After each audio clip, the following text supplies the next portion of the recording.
get that going right now.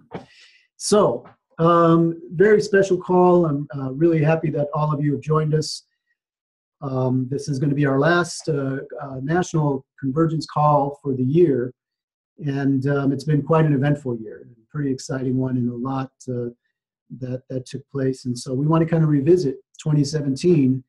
Obviously, a lot of challenges there are to talk about since the election of last year, and some positive things as well. So we want to kind of take a look back at this year and talk about those things. We're going to have our special guest of the evening is the president of the Labor Network for Sustainability and the founder, Joe Uehlein, and I'm going to turn it over to him in a bit. I'm going to do a couple of announcements before then. So first of all, in terms of being able to ask questions or make comments, Joe's going to present first, and then we'd like to hear from all of you and give you the opportunity to ask him questions. So I'm going to keep stack. And the way that you can get on the stack is two ways or three ways. One is there's a chat window screen. If you scroll down to the bottom of your Zoom screen, you can type in into the chat box directly and let me know that you want to make a comment or ask a question. Second, you can text me directly at 424-243-6543, and I will put this information into the chat box right now. It's 424-243-6543, and you can call me at that number, or you can email me, and I will be checking email periodically, and I'll know that you want to get on the stack. One other announcement is that we have a day of action coming up on February the 5th, Transit Equity Day. So it's a partnership we're doing with the Amalgamated Transit Union and several other organizations. Basically, we want to lift up public transit as a civil right and also as a vehicle to a healthy planet and helping to confront climate change. So we'll be sending out more information. We sent out a save the dates last week, and we'll be sending out more information, including an organizing toolkit for those of you who want to do something on that day. So be on the lookout for that. That should be going out, if not tomorrow, then definitely early next week. So we wanted to make you aware of that. So we had about 63 people registered for today's call, which is a terrific turnout. So I want to thank you all again for taking time on this evening. And I'm going to turn it over to Joe Uehlein, again, our president and founder of the Labor Network for Sustainability. He's going to just kind of kick it off the conversation and give us a presentation and his reflections on 2017. So, Joe, I'll turn it on over to you. And I will. Yep. Yeah, I think I just unmuted myself. Well, great. Thanks, Michael.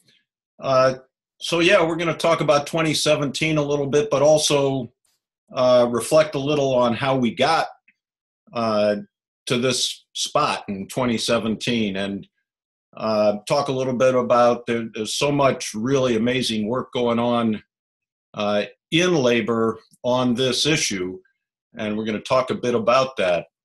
I'll start by saying, though, as sure as I am that we're all doing all that we can, I'm equally certain it's not even close to enough, and that we are running out of time in a more profound way today than we ever thought we would get to. So we're going to review a little bit of the science as well. But first, for those on the call who don't know me, a bunch of you do, but a good number don't. I'm the former Secretary-Treasurer of the Industrial Union Department of the AFL-CIO and former Director of the AFL-CIO Center for Strategic Campaigns. So I've spent my life doing organizing and bargaining and public policy work in the labor movement at all levels, and also served on the UN Commission on Global Warming from its inception in 1988 through the Kyoto Accords and beyond. So I got some early and solid background on this issue. the most important point I think I can make is that I don't do this work solely because it's in the greater good of the planet and the people. I do it because I believe it's in the core self-interest of the labor movement to become a more active player on the climate issue and in the movement to build a sustainable future for the planet and its people. We've done a lot of work in the Labor Network for Sustainability around the idea that climate change is the real job killer. Not the answers to climate change, but climate change itself represents a phrase I'll use that Jeremy Brecker coined some years ago, a dagger pointed at our jobs. Now, at the same time, we say all the time that sustainability starts at the kitchen table. It doesn't work to be for addressing the climate crisis or building a sustainable future if we're not focused on the economics. That sustainability can't be green only, which is how corporations want to define it. It's how a lot of big green groups define it.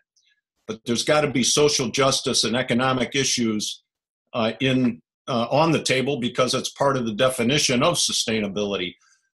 So when we founded LNS, we did it with two sort of main ideas in mind. One is that we were going to keep the timeline that science suggests we're on front and center in our work every day. And two, we were going to work to build a network of individuals within the labor movement working on climate as opposed to a coalition of organizations. And I'm going to get more into that a little bit later, but those were two sort of founding principles for us. Now, looking back a little bit, let's go back to Earth Day just for a minute. Between 1970 and now, there's been many collaborative efforts between labor and environmentalists that have accomplished great things. And there's been many where we've butted heads and fought each other. You can go to the website of LNS and see a historical timeline of labor environmental engagement. And you see the ups and the downs, the good engagements and the sort of fighting each other. And you can click on an event and read a little bit about it. I sort of think of this as, I call it sort of the snail darter to Standing Rock. Only people as old as me would remember the snail darter. But so Earth Day would not have happened had it not been for the United Auto Workers and the American Federation of State, County, Municipal Employees. Those two unions threw in with money and staff and loaning office space and helped Earth Day be the great thing that it was. And big accomplishments came out of it. Clean Air Act, Clean Water Act, creation of EPA, creation of OSHA are all post-Earth Day accomplishments. And then along came the snail darter and the spotted owl. And the snail darter is a little fish in the perch family about the size of your pinky that was stopping a project in Tennessee, a dam project, building a dam. And I remember at the time, the labor people, we just couldn't understand why it is that this little fish going extinct was more important than our jobs in putting bread on the table for our families. Same with the spotted owl. That was different. More people know about that. It got more publicity in the Pacific Northwest. So what came out of Earth Day, those good relationships sort of disintegrated. So then at the Industrial Union Department, we founded something called the OSHA Environmental Network as a way to address some of these issues. And that was going great guns. We had state projects in 22 states, won big things on right to know legislation at the state level and then the federal. And this was a coalition of labor and environmental organizations. And then along came acid rain. And that destroyed the OSHA Environmental Network because that issue, in the eyes of the mine workers, was a huge threat to their jobs, and so we had to take apart that network. And then, other things, I've actually got a list of about 13 or 14 projects. But then the AFL-CIO under John Sweeney inside the Federation, formed a Blue-Green Alliance. And it was trying to raise the climate issue and do other labor environmental work. And it caused a lot of dissension among the affiliates, and it had to be disbanded. Luckily, then the steelworkers and the Sierra Club said, well, we'll take this idea and we'll go outside the Federation and establish a Blue-Green Alliance, which they did, and it's grown, and it's active today all across the country. And the Labor Network for Sustainability and Trade Unions for Energy Democracy, there are other projects working in this space. The reason I raise all of this is that if we don't understand this history, one, it's easy to think that climate and environmental issues are something new to labor today, or that we can afford to be patient in addressing global warming and climate change. It also lets us, ignoring some of the history, lets us proceed with no awareness or recognition, much less acceptance of our own complicity as a movement in bringing the world to the precipice we now face. And I think we have to own up to that. We have been complicit, so is most of all of society, but we as a movement have been complicit in that. And I think owning up to it then helps us think about how we're going to correct that and solve this problem.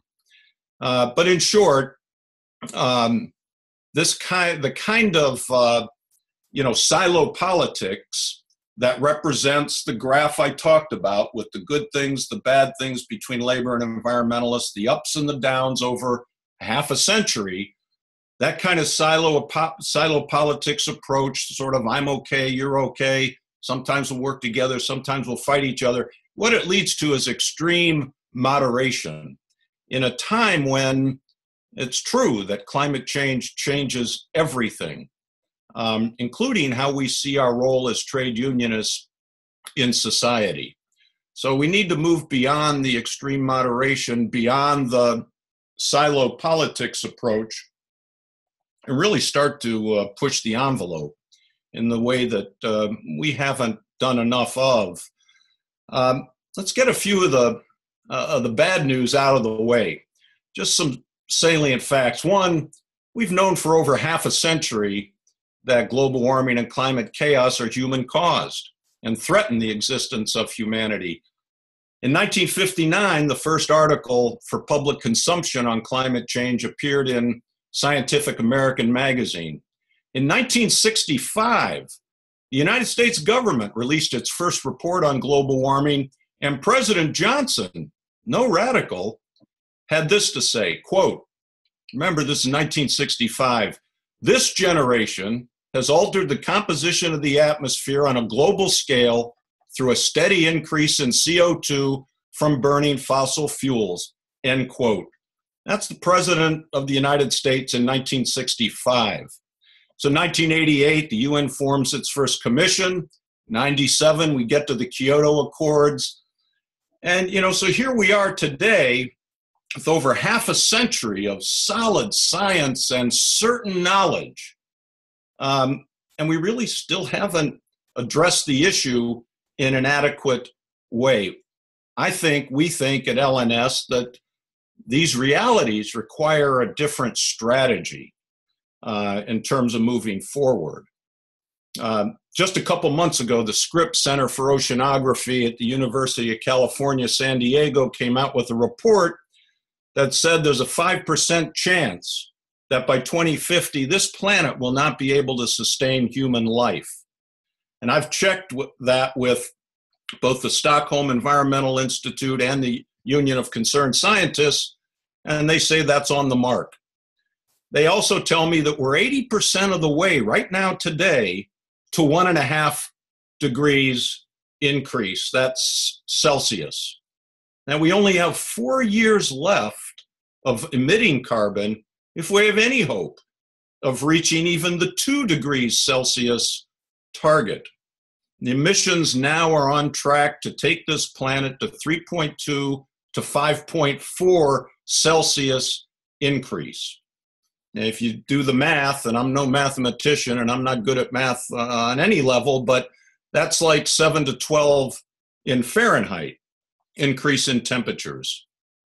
So, we really need to get busy. All of our work on going green and green jobs hasn't done the job. We have to challenge our political system in a way that we haven't before, and our economic paradigm that honors a piece of pavement called Wall Street, the bottom line of quarterly profits, rather than honoring humanity. We have a system that, honestly, it places a value on scrap metal, but throws workers on the scrap heap of history. Yet somehow, even given that reality, just transition has been a controversial concept within our movement. But the only way out of this is a rapid, low-carbon transformation of our economy and every economy in the world. We're talking about 50,000 power plants, millions of factories, billions of vehicles. These things are all going to start to turn over, and it's going to have to happen pretty quickly. Complete overhaul of the economic and financial institutions. So with that bad news out of the way, here's the reasons for hope in 2017. One, there are a number of organizations operating in this labor, environmental, climate space doing great work. I've mentioned them previously. Unions on their own are stepping up to the plate and taking action on this issue. The AFL-CIO passed its first resolution on climate change at its convention a few months ago. The growth of the climate movement itself has been awesome to watch over the last 10 years and to be a part of. Cities and states are leading in defiance of Trump's horrible policies on climate. The growth of bottom-up organizing among frontline communities, that growth has been amazing to watch and be a part of. Yet, we still face, in all these possibilities, we still face pitfalls, like the snail darter and all the things I talked about previously. There are new ones today. It would be Keystone. It would be Standing Rock. It'll be the just transition concept, the slogan, leave it in the ground. These are all bones of contention between the climate movement and the labor movement, and need to be addressed, creatively addressed, and overcome. We need to overcome them. Now, how we do that, different groups have different strategies, and I think that's a good thing because, as I said when we opened our labor convergence on climate, the first one 20 months ago, said if anybody in this room thinks they have all the answers, you're wrong, because none of us do. So I think it's a really positive thing that we have several groups pushing different strategies to get this job done. The role of tension and friction is one I want to say a word about because, this work can be painful. It has been for me. I've been attacked and called a so-called trade unionist. That's hurtful for someone who's worked in the movement for half a century. And it's not true, but still, there are honest and legitimate feelings on both sides of this that get expressed in hurtful ways. But does that mean we back away from tension, that we become conflict averse? I don't think so. I think history also has a lesson for us, and that is that change comes through tension and friction. And organizers creatively create tension and friction to bring about change. So I think we have to confront it, embrace the tension and the friction in an honest way. And through honest differences of opinion, we arrive at sound conclusions and correct judgments. That, by the way, comes from the initial constitution of the United Mine Workers Union. And I believe that's true in our work today. So how does the labor movement change? We took a look at this at LNS in the early days, and we did a little study of how labor changes on big social issues. We looked at civil rights, we looked at war, we looked at single-payer healthcare, globalization, immigration, and examined what strategies were used by people inside the labor movement to help bring about a change from a conservative posture to a more progressive posture on these issues. And it's a mix. Some of it's bottom up, some of it's top down. So that's why I say it's good that various groups are pursuing different strategies here. We decided to pursue a bottom-up strategy, but a lot of the changes also took place in the context of broader societal changes. And that's what we're dealing with now with climate change. So the labor convergence on climate, which we've now held two of, was designed to bring together labor leaders from all levels who know about the climate issue, bring them together to strategize on what are the best ways to enhance labor's role in the climate movement and the broader movement to build a sustainable future for the planet and its people. And we've had 75 people came to the first one.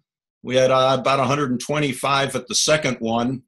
And the strategies they arrived at were great, and people followed through. And so we had people go home and file resolutions in their locals, their regions and districts, state AFL-CIOs, local labor councils. And then a lot of those got submitted to the national AFL-CIO. So it's a process of organizing and pushing the envelope on this issue. We like to do it without ruffling any feathers, but it's not really possible, and so we ruffle them, and then we try to work through those difficult conversations, and we've done that. We've done a lot of that, and I think done it pretty well. So we're looking for a common vision, and I'm going to wrap up on that notion and get to the conversation. The incrementalism and the silo politics has not served us well. In fact, it's part of the reason that we're in this mess that we're in now. So we think we need to end that and find a path to a common vision and a common strategy. One of the things we've promoted a lot, and we're glad to see it in the AFL-CIO's climate resolution, is that we need a national program to address climate change and income inequality, that these two issues can be addressed with the same set of policies. A national program on the scale of what it took to get out of the Great Depression, winning World War II, building the US highway system, going to the moon.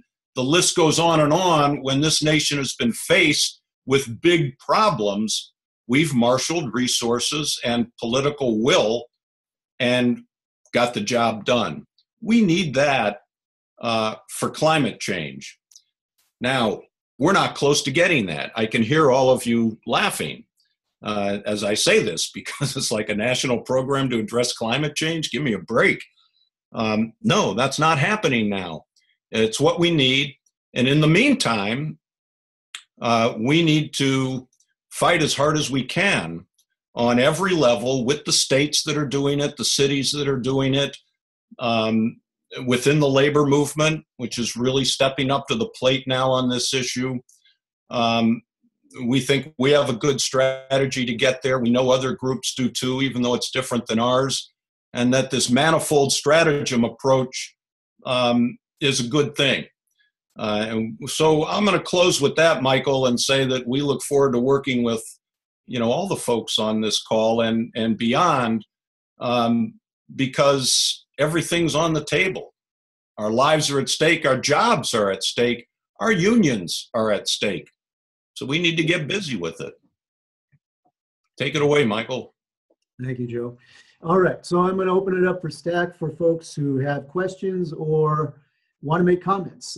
Feel free to do either. We want this to be a conversation for the rest of the time that we have. I don't see anybody typing in anything yet, so please do so. I'm keeping everybody on mute until then, but please let me know. Type into the chat box or shoot me a text.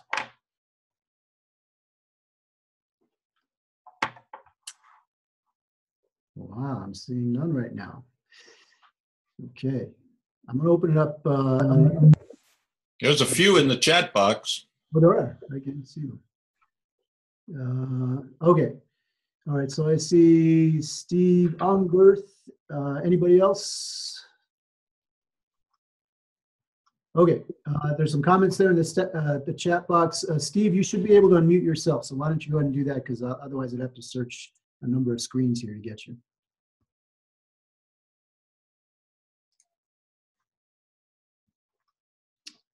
You find it, Steve?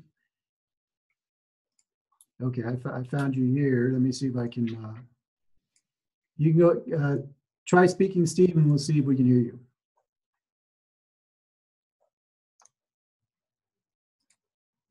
All right, let me try this. I'm going to unmute everybody. Steve? Go ahead, Steve.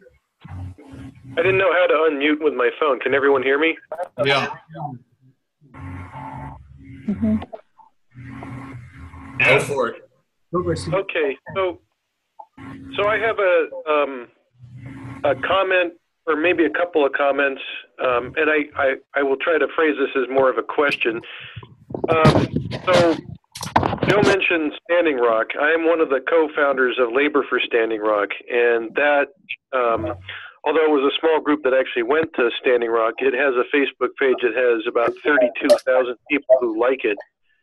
So that tells me, assuming, and I think it's a pretty good assumption that most of those 32,000 people are either union members or people sympathetic to unions. So that tells me that there is a substantial amount of agreement among the labor movement that climate is a very key issue and is not separable from the issues of working people and labor. So I think the potential to build a movement or an organization exists, but right now the infrastructure to build such a movement is not being done, and I think we need to look at how that can be done.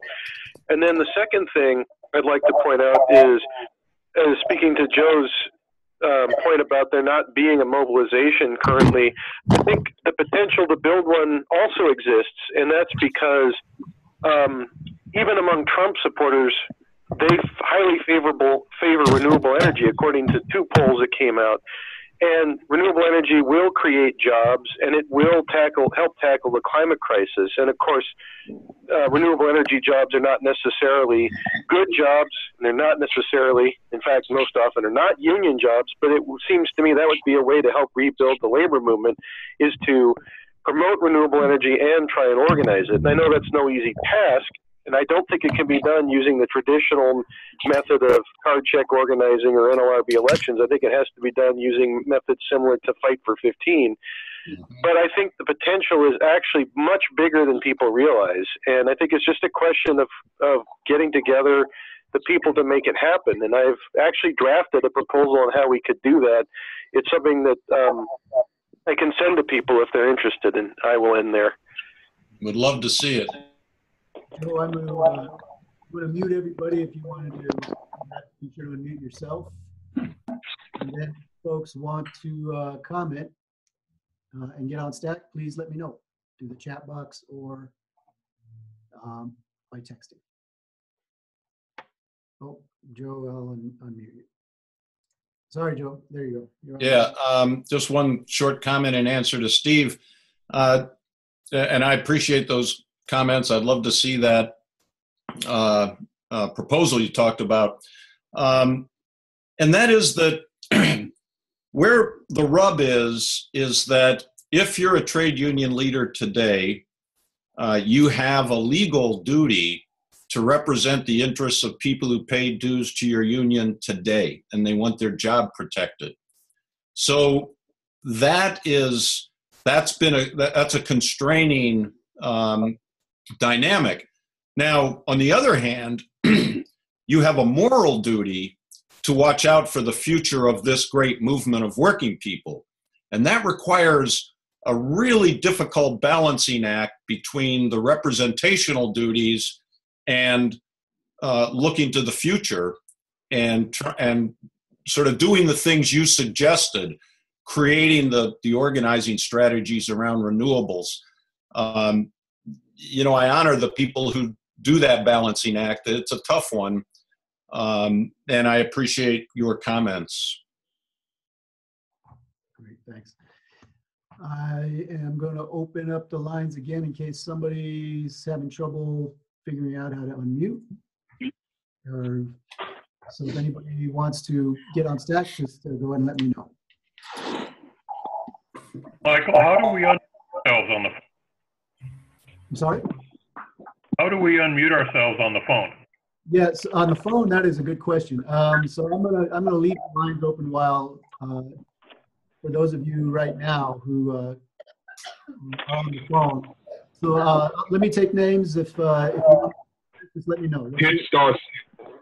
I'm sorry?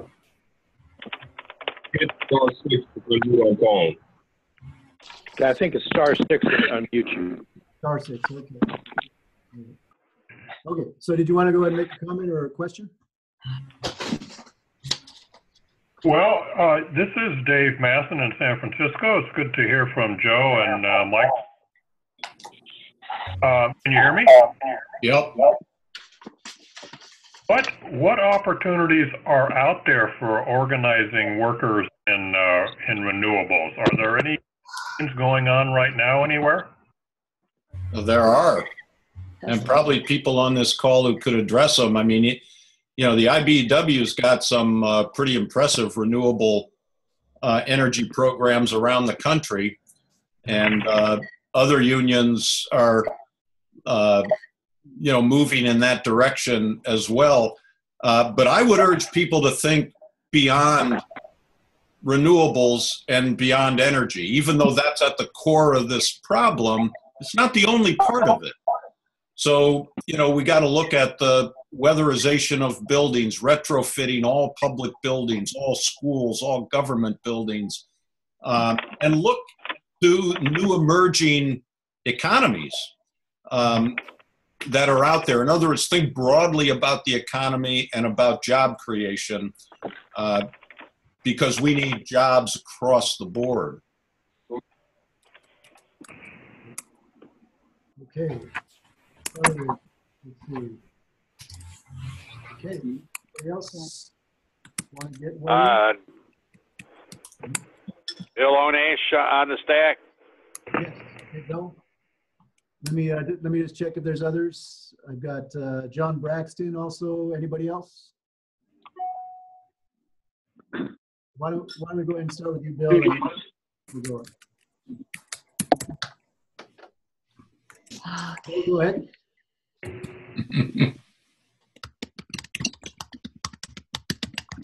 Bill Onash. Oh, okay. I'm an ATU retiree in Kansas City, and when we got the save the date message last week about Transit Equity Day, I got in touch with some of the local officers and other retirees, and also Javier Perez is the International Executive Vice President, who hadn't heard about it yet, but was very interested in it. And we're already doing a little figuring out of who we could approach, not only the labor movement, but some of the local clergy and civil rights leaders. And there seems to be some enthusiasm about it.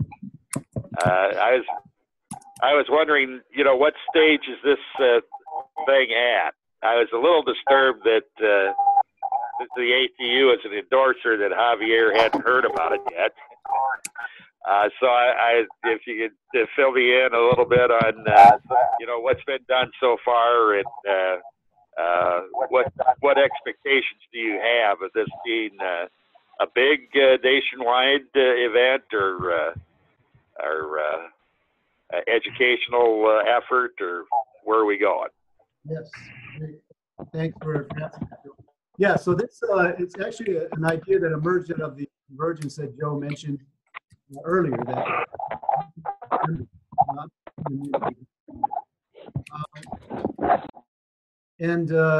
and basically it was talking about what Joe just mentioned about how we have to think beyond just energy.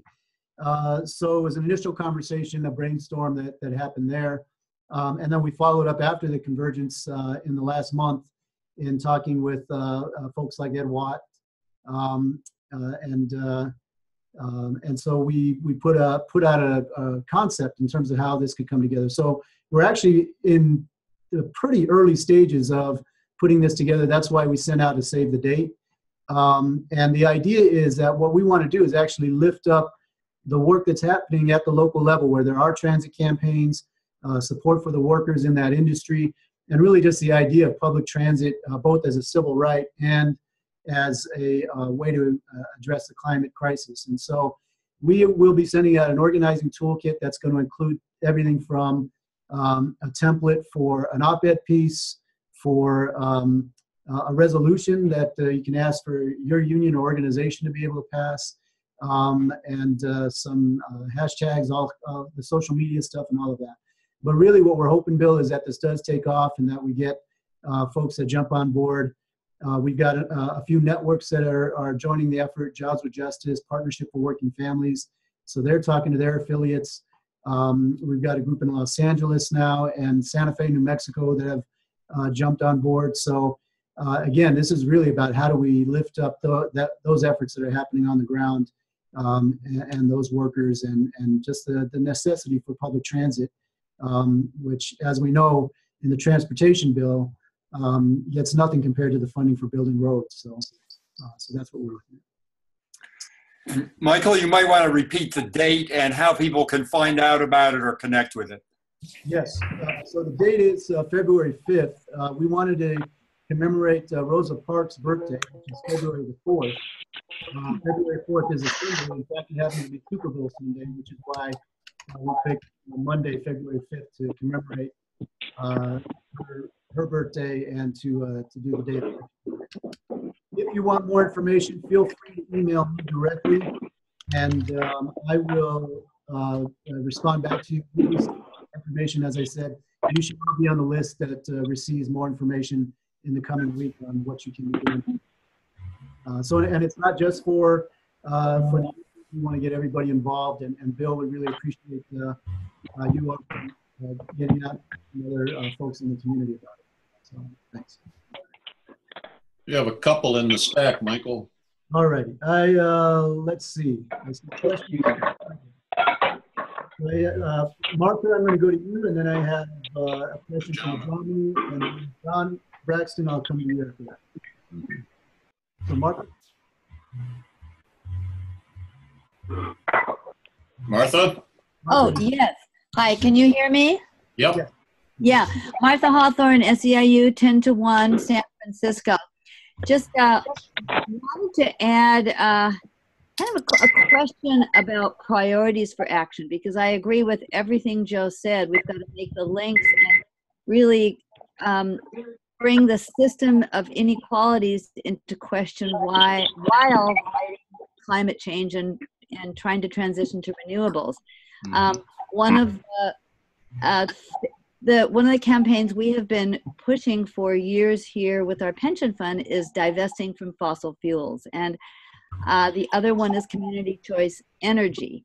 Now, my question is, why hasn't the divestment movement caught on really anywhere? Except now it seems like in New York. It's one of the priorities of 350.org and even the Sierra Club, in that the effort to keep the oil in the ground can... hello, are you hearing me? Yep. Yeah. Keep the oil in the ground by taking our pension fund money out of fossil fuels. At this point, it's become kind of a divisive struggle in that the climate justice organizations are for it, but workers' representatives on pension boards are the ones to come slowly along. And it's been complicated by the fact in California now, with these huge, horrible wildfires, the people we're trying to reach, like the firefighters, have no time to talk because they are fighting fires. So as we see these climate emergencies become more and more frequent, it in some ways should be our a way to organize and a way to raise consciousness, a way to do education. But what we're finding out is sometimes people are just so traumatized they can't. So those are the two questions about divestment, about community choice energy. And then one of our future actions is going to be the climate summit in San Francisco, September 2018, and a challenge to really the governor's plan, Jerry Brown, which is supposedly for climate that supports fracking and a lot of other bad practices. So that's my contribution. Well, thanks for that, Martha. We have a really good group came out of our Convergence that's working on Divest Invest.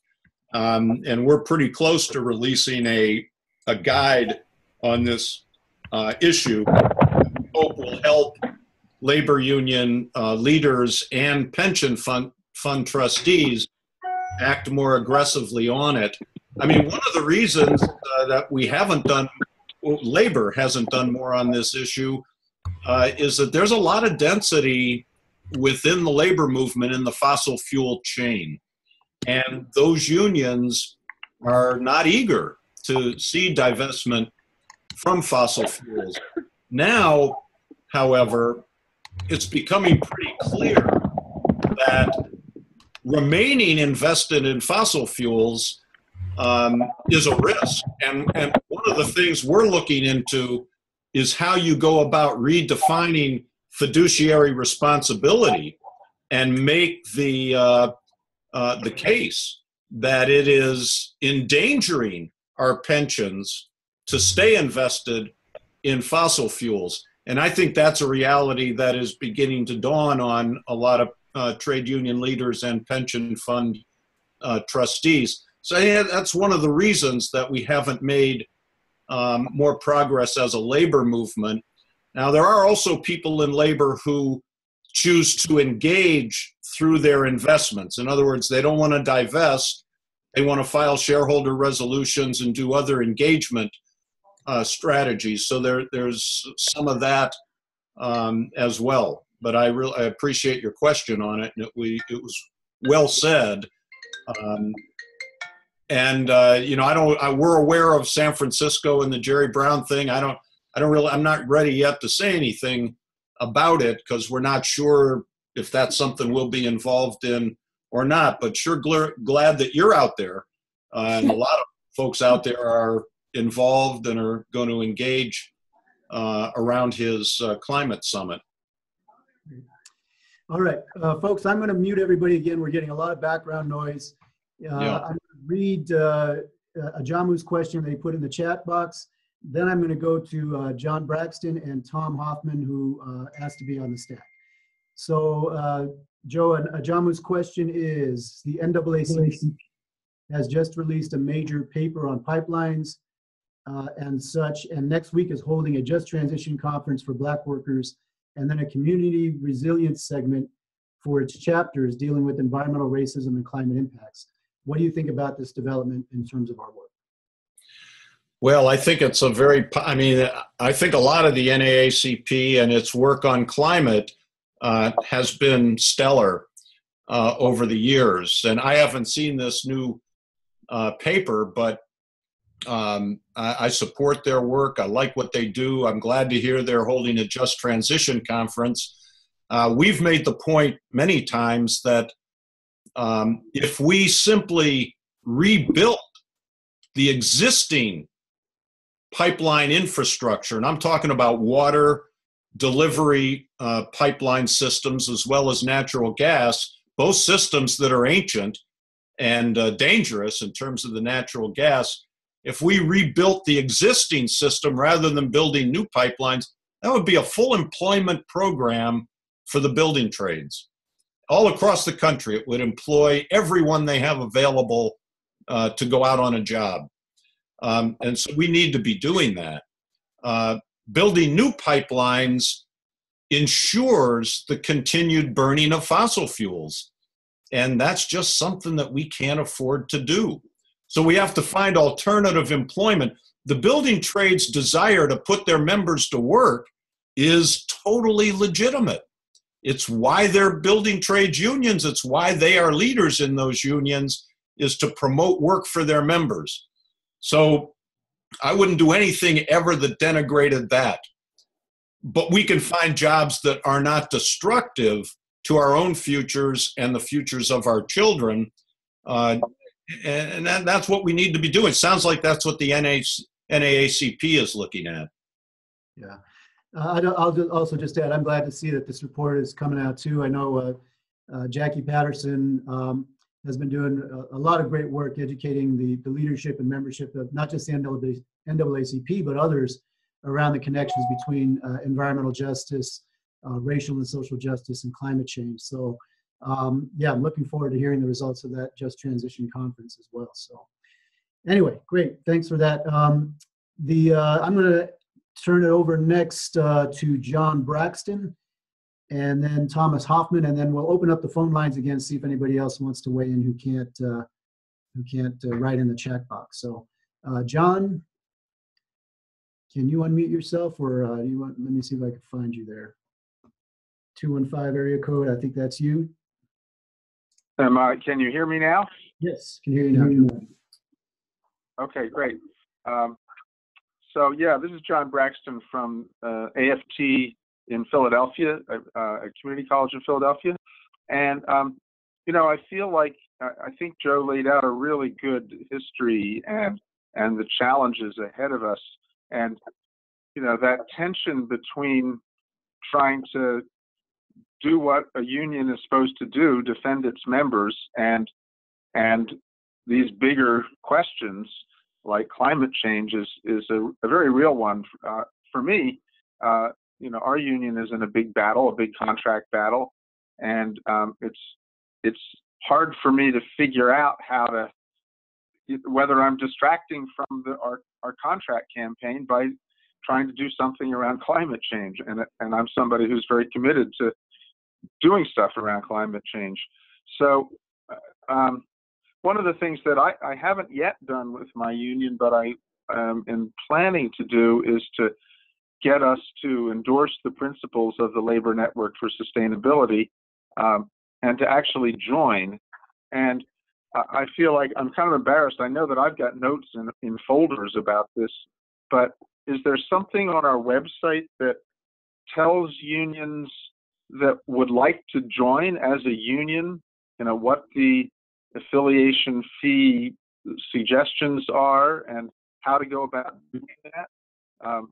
Because I'm not sure. What I'm thinking is it's hard to know exactly what the way forward is, but it would be really great if we could get, you know, a whole bunch of unions to just say, well, at least to start with, we agree with these principles. And then when a particular campaign comes along, it becomes a little easier to join that campaign, because you can just say, well, you know, we adopted this set of principles back in such and such a month, and this particular campaign is consistent with that.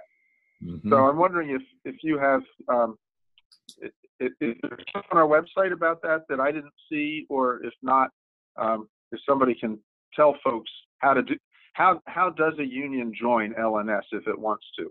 Mm-hmm. Yeah, we can definitely send folks information. We haven't, our website's due for some upgrades, and we want to put that up there for sure. The mission and principles you will find, actually, I think you'll find them under the Convergence tab of the website. But but let us know if you have any trouble finding it. Just email me directly. We do have now a way for unions to affiliate and organizations to affiliate to LNS. That was just recently approved, that process, and so we can send it out to folks interested in affiliating.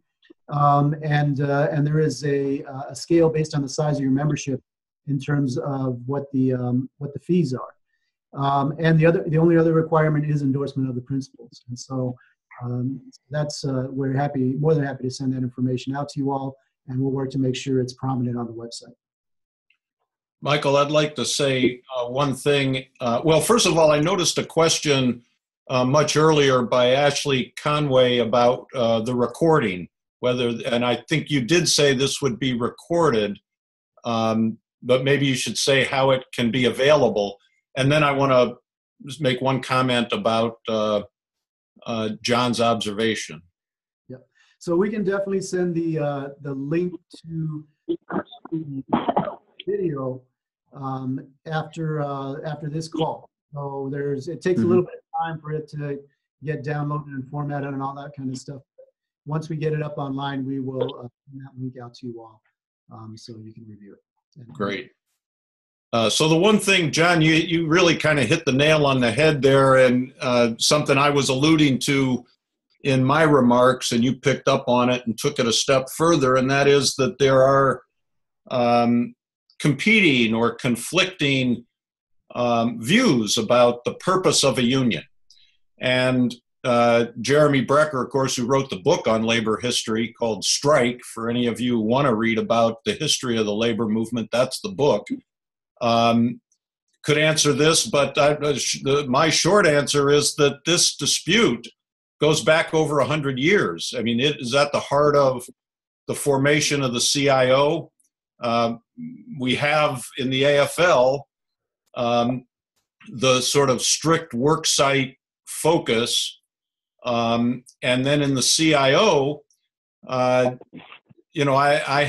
come from a CIO family, and my parents always referred to it as, not Congress of Industrial Organization, which is the official name, but community in operation. And that symbolizes the CIO's vision of being rooted in the workplace, but looking out for the broader community, that's a legitimate purpose of trade unionism as well. So we do have these competing theories of trade unionism. I don't have an answer to it, but I think it is something we need to be aware of and work and organize within those competing theories. So I want to go to Thomas Hoffman, who is on the stack. We're almost at 5 minutes till the end of our call, and then I'll open up the line, see if anybody on the phone wants to ask a question. So Tom, you're off mute. Thank you. This is Tom Hoffman. I live in Pittsburgh, Pennsylvania. I worked for SEIU for 22 some odd years. I now work for the Sierra Club. And I wanted to mention one project we're working on here now that is sort of one way of getting at climate issues, and then just throw out a suggestion for folks. So we have a real problem with sewage in our rivers because we get this rainwater comes off parking lots and roofs, overwhelms the sewer system, so we put sewage in the rivers.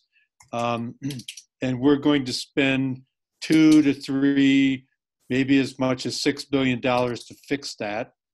And our campaign is about trying to fix that with with a massive green infrastructure investments first, and then backfill with gray infrastructure where we need it. We've not had a whole lot of luck breaking through with the trades unions because our numbers on the comparison between gray jobs and green jobs, just those numbers aren't out there. Mm-hmm. But we have had a fair amount of success working with some of the service sector unions, because when you invest in green infrastructure in some of these low-income communities, you are, you're revitalizing the communities that are exactly where the service sector union members live. And that message has resonated. If we can, planting a lot of green stuff is a one way of, helping with the climate. It also makes communities more resilient, reduces flooding. And these messages, you know, and if you compare that to tunnels, which are going to have a lot of concrete in them, which is not bad, plus a lot of energy, fossil fuel energy to pump the stuff out of the tunnels. We've been fairly successful making those comparisons. And across the country, cities are going to spend like close to $500 billion fixing these problems. So that's, you know, it's one way we can sort of work on winning money and working on the climate. Mm-hmm. It's been a very interesting project. We've been at it for 6.5 years.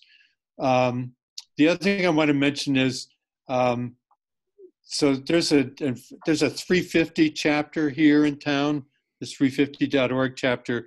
They're not really very active. They sit around and think about things, but they don't do much. But I think they've been appalled by the Trump administration. And the guy who started it, he texted me and he says, you know, Tom, we got to take back Earth Day. You know, like you were saying at the beginning, Earth Day at one point was this massive, you know, social movement. And I just wonder if there's, you know, we're going to be working with my local Partnership for Working Families affiliate to see if we can do something about like that in Pittsburgh. But, you know, taking back Earth Day, because it has been sort of co-opted, might be a really good thing. All right, I'm done. Well, I'm going to make a quick response. I love that comment, and here's why. When we talk about rainwater runoff, there are new cements that are porous, and the water runs through them and into refiltering systems that need to be built.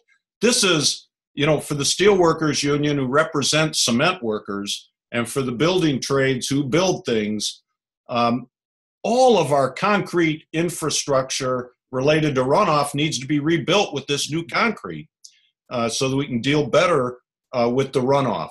So that's a really good point, Tom. I'm glad you made it and you're doing the work you're doing in Pittsburgh. The other thing I'd say is that the estimates now are that the impacts of climate change represent a $400 trillion hit on the global economy. $400 trillion. And that a $40 trillion investment would then save us $360 trillion in the long run. That $40 trillion, those are the investments you're talking about. Those are the investments that need to be made everywhere.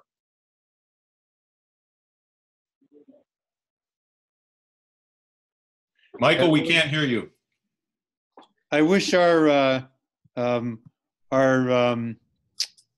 building trades were enlightened and saw that. They haven't yet, but we're working on it. Yep, they will. Keep working on it. So go ahead, Michael.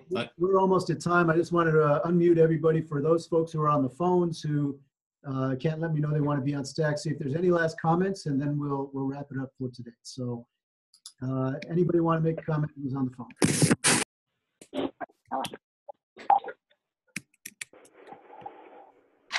Hi, this is Lori from Portland, Oregon, Climate Jobs PDX. Hi, Lori. How are you? Can people hear me? Yep. Yes. Okay. I just wanted to tell everybody about a ballot measure we have here in Portland, Oregon. It was created mainly by people of color groups, NAACP, NAYA, a Native American group, and other groups, and 350 was deeply involved as well. And the ballot measure is a 1% tax, a business tax on huge businesses that do business in Portland, that do at least $500,000 in Portland, but they have to do, you know, $1 billion nationwide. So it's the biggest businesses, and that money goes into a fund that goes toward climate mitigation and climate related jobs. And the jobs are high priority to go toward low-income people and people of color. And there's also a prioritizing of where those jobs are union jobs and involve apprenticeship programs. Thank you, Lori. All right. Yeah. We're going to close it out then. Joe, just want to see if you had any last comments before we close it down today? Yeah, well, I just say, thanks to all of you for for your time and for the great questions and comments. We're going to keep working on this at LNS and through our labor convergence on climate. We'll keep reaching out and having more conversations like this one. So I don't have any specific closing comments other than, really labor's on a roll in the last 10 years. A lot of progress has been made. We have a long way to go, but let's stick with it. Thanks everybody again for joining us. I appreciate all your work. There'll be some more information. And again, those of you who are interested in affiliation, those of you who are interested in the Day of Action, you can email me directly. I'd be happy to send you information directly. Otherwise, look out for more updates, news from us, and then next calls that we'll be having in 2018. Happy holidays and happy New Year to everybody. Great. Well, thank you, Mike.